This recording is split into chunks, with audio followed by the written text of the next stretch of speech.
बिस्मिल्लाहिर्रहमानिर्रहीम। अस्सलाम वालेकुम वरहमतुल्लाहि वबरकातुहू। आज की इस वीडियो में हम सीखेंगे तोड़ के जोड़। चलिए शुरू करते हैं।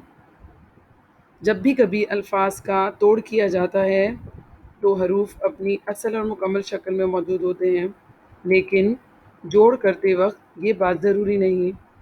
जोड़ करते वक्त लफ्ज़ की मुनासबत से हरूफ अपनी असल शक्ल में भी मौजूद हो सकते हैं और आधी शक्ल में भी मौजूद हो सकते हैं।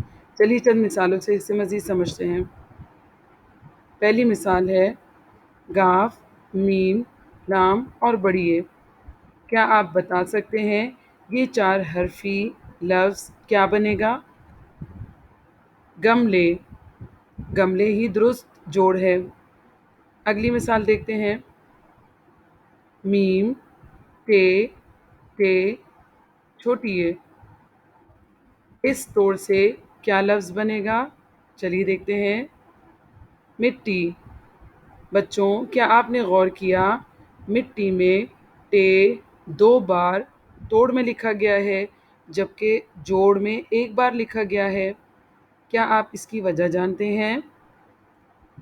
जी, तशदीद लगाने पर टे यहाँ पर 2 बार हो गया।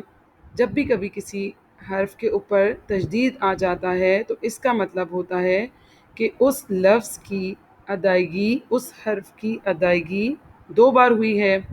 जैसा कि मिट्टी में तशदीद टे पे लगा हुआ है और मिट्टी 1 बार मीम के साथ जुड़ रहा है जबकि दूसरी बार टे और छोटी आपस में जुड़ रहे हैं। अगली मिसाल देखते हैं। पे, वाव, दाल, अलिफ।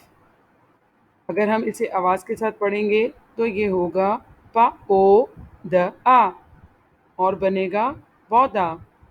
क्या आपने गौर किया पौधा में कितने शरारती हरूफ मौजूद हैं? जी बिल्कुल, पौधा में 3 शरारती हरूफ हैं और इन तीनों ने अपने से बाद वाले हर्फ से दोस्ती नहीं की। आज की वीडियो में इतना ही। जज़ाकल्लाह खैर।